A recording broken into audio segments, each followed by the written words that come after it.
Bismillahirrahmanirrahim. Assalamualaikum warahmatullahi wabarakatuh.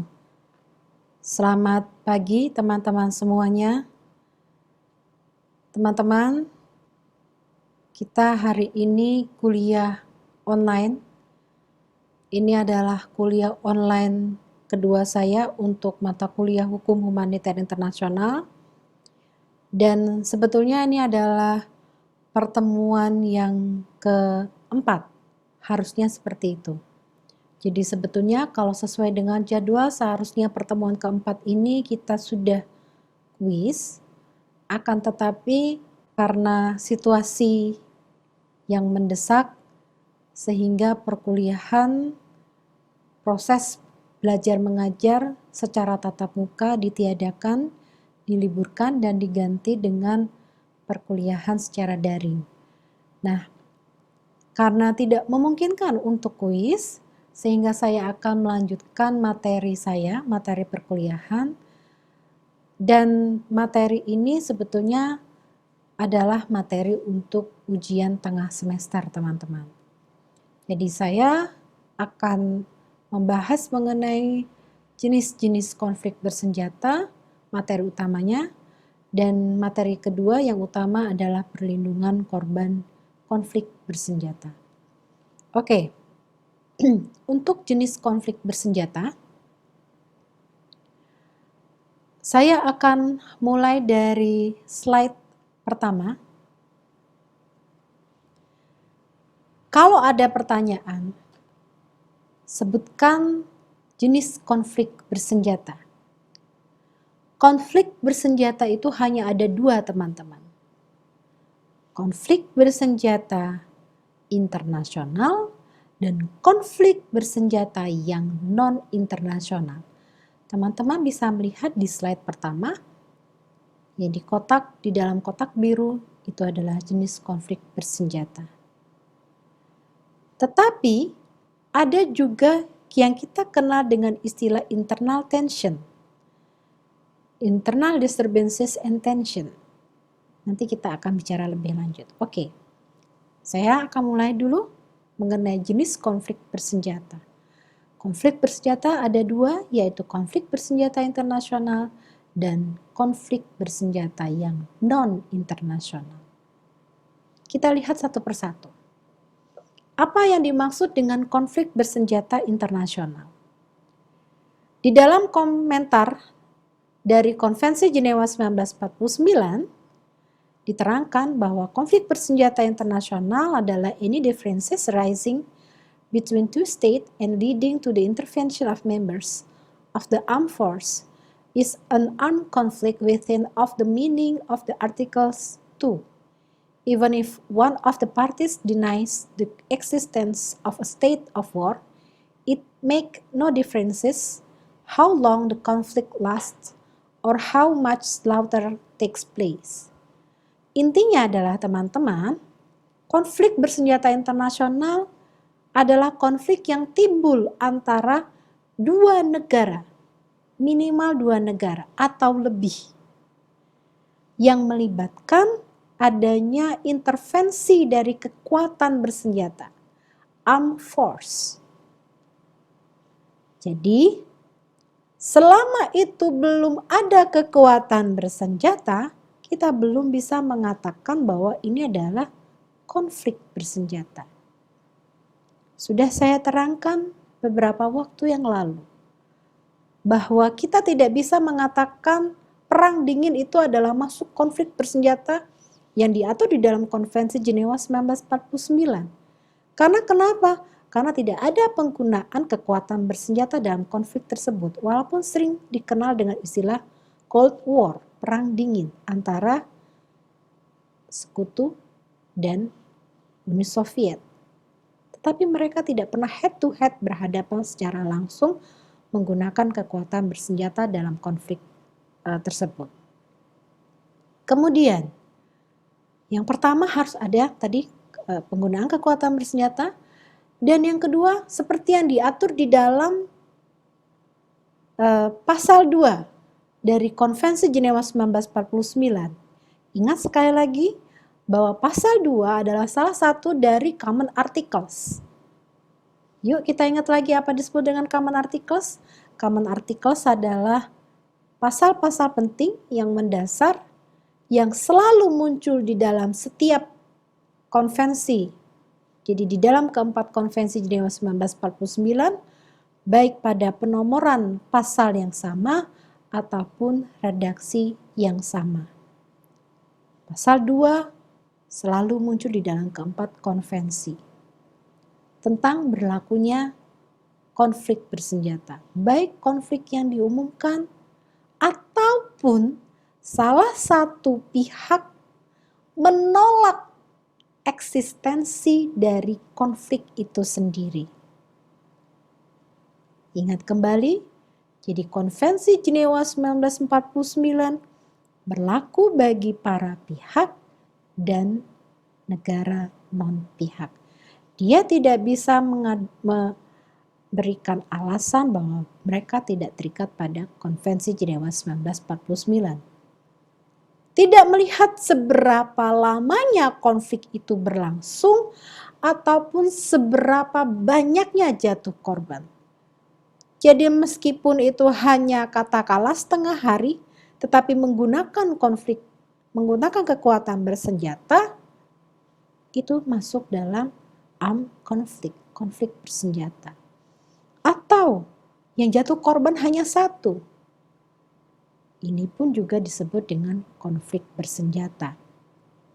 Oke, di dalam pasal 2 Konvensi Jenewa 1949, yang dimaksud dengan international armed conflict adalah konflik yang terjadi antara dua negara atau lebih, atau dengan kata lain perang antar negara. Sekali lagi, international armed conflict, konflik bersenjata internasional adalah konflik yang terjadi antar negara, dua negara atau lebih. Di mana pengaturannya? Di dalam Konvensi Jenewa 1949. Saya anggap teman-teman bisa memahami pengertian konflik bersenjata internasional menurut Konvensi Jenewa 1949. Oke. Kalau tadi di dalam Konvensi Jenewa 1949 dijelaskan bahwa konflik bersenjata internasional itu adalah konflik antar negara. Dalam perkembangannya yang diatur di dalam protokol tambahan 1977, ada konflik yang dia memiliki karakteristik tidak murni internasional. Dia bukanlah konflik antar negara, tetapi dalam protokol tambahannya diterangkan ini masuk konflik bersenjata internasional. Saya ulangi lagi teman-teman. Kalau di dalam Konvensi Jenewa 1949 sudah jelas bahwa konflik bersenjata internasional adalah konflik antara dua negara atau lebih. Dalam perkembangan lebih lanjut, ada jenis konflik bersenjata yang dia tidak memiliki karakteristik internasional. Jadi bukan perang antar negara, tetapi masyarakat internasional yang diatur lebih lanjut di dalam protokol tambahan 1977 mengkategorikan konflik ini adalah international armed conflict, konflik bersenjata internasional. Protokol tambahan 1 1977 mengkategorikan beberapa konflik masuk dalam konflik bersenjata internasional. Apa saja itu teman-teman? Pertikaian bersenjata internasional selain konflik antar negara juga konflik yang itu mengatur tentang perang kemerdekaan, War of National Liberation. Jadi, Protokol Tambahan 1977 tidak hanya mengakui konflik bersenjata antar negara sebagai konflik bersenjata internasional, tetapi War of National Liberation itu juga termasuk konflik bersenjata internasional. Apa saja War of National Liberation? Ada 3, teman-teman. Yang pertama adalah colonial domination, alien occupation, dan racist regime. Kita kenal dengan istilah CAR conflict. Saya ulangi lagi. Konflik bersenjata. Selain konflik bersenjata antar negara, Protokol Tambahan 1 1977 mengatur mengenai War of National Liberation sebagai jenis konflik bersenjata internasional yang meliputi colonial domination, alien occupation, racist regime. Perang melawan pemerintah penjajahan, colonial domination, pemerintah pendudukan, alien occupation, ini seperti halnya yang terjadi di Palestina. Jadi ketika menghadapi Israel, ini disebut dengan War of National Liberation, yaitu pemerintah melawan pemerintah pendudukan atau alien occupation. Dan yang terakhir adalah pemerintahan yang menjalankan rezim rasis. Seperti halnya yang terjadi di Afrika Selatan.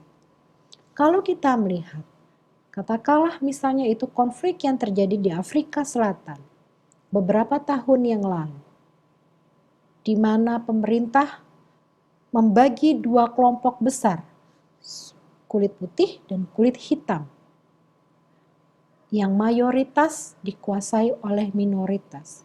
Dan itu seperti penjajahan karena menjalankan rezim yang rasis. Kalau kita melihat ini adalah karakteristiknya adalah karakteristik internal, bukan karakteristik yang internasional. Ya kan? Karena terjadi di mana? Terjadi di salah satu negara anggota pihak. Afrika Selatan, bukan di negara lain, hanya di Afrika Selatan. Tetapi Protokol Tambahan 1977 mengkategorikan bahwa konflik ini, konflik yang menjalankan rezim rasis, masuk kategori konflik bersenjata internasional. International Armed Conflict. Jadi, kalau ada pertanyaan, sebutkan apa yang dimaksud dengan konflik bersenjata internasional. Teman-teman harus jelas menyebutkan menurut Konvensi Jenewa 1949 bagaimana dan menurut Protokol Tambahan 1 1977 bagaimana. Karena di dalam Protokol Tambahan 1977 ada perkembangan konflik yang itu karakteristiknya tidak murni konflik bersenjata internasional. Sering dikatakan sebagai konflik bersenjata internasional yang semu. War of National Liberation.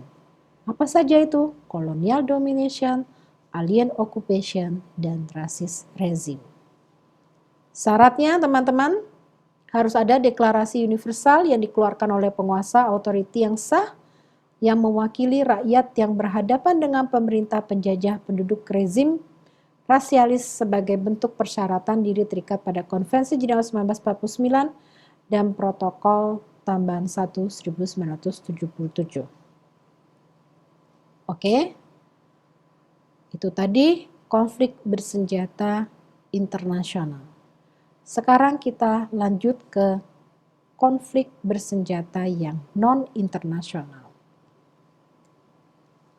Konflik bersenjata internasional. Kembali lagi kita harus ingat, sudah diatur sebelumnya di dalam Konvensi Jenewa 1949, di dalam pasal 3. Pasal 3 Konvensi Jenewa 1949 adalah salah satu dari Common Articles. Konvensi Jenewa 1949 pasal 3. Common Articles mengatur mengenai konflik bersenjata non-internasional. Selain itu juga diatur di dalam Protokol Tambahan 2 1977. Apa yang dimaksud dengan kriteria konflik bersenjata non-internasional dalam Protokol Tambahan 2 1977? Yang pertama, pertikaian terjadi di dalam wilayah pihak peserta agung. Yang kedua, pertikaian terjadi antar angkatan bersenjata pihak peserta agung dengan menggunakan kekuatan bersenjata pihak yang memberontak. Kemudian, kekuatan bersenjata pihak yang memberontak harus berada di bawah satu komando yang bertanggung jawab. Yang selanjutnya, pihak pemberontak telah menguasai sebagian wilayah negara. Dan yang terakhir, pihak pemberontak dapat melaksanakan ketentuan Protokol Tambahan 2 1977. Teman-teman, ada pembedaan antara daya ikat Konvensi Jenewa 1949 dan Protokol Tambahan 1977 bagi negara-negara. Kalau di dalam Konvensi Jenewa 1949 sesuai dengan pasal 2, maka negara pihak dan negara yang tidak mengakui konvensi tersebut tetap bisa terikat pada peraturan-aturan yang ada di dalam Konvensi Jenewa 1949. Beda halnya dengan Protokol Tambahan 1977. Protokol Tambahan 1977 itu adalah aturan tambahannya, mengatur lebih lanjut dari aturan pokoknya. Aturan pokoknya adalah Konvensi Jenewa 1949. Sementara itu, untuk Protokol Tambahan 1977 mensyaratkan harus adanya ratifikasi dari para pihak. Jadi berbeda teman-teman.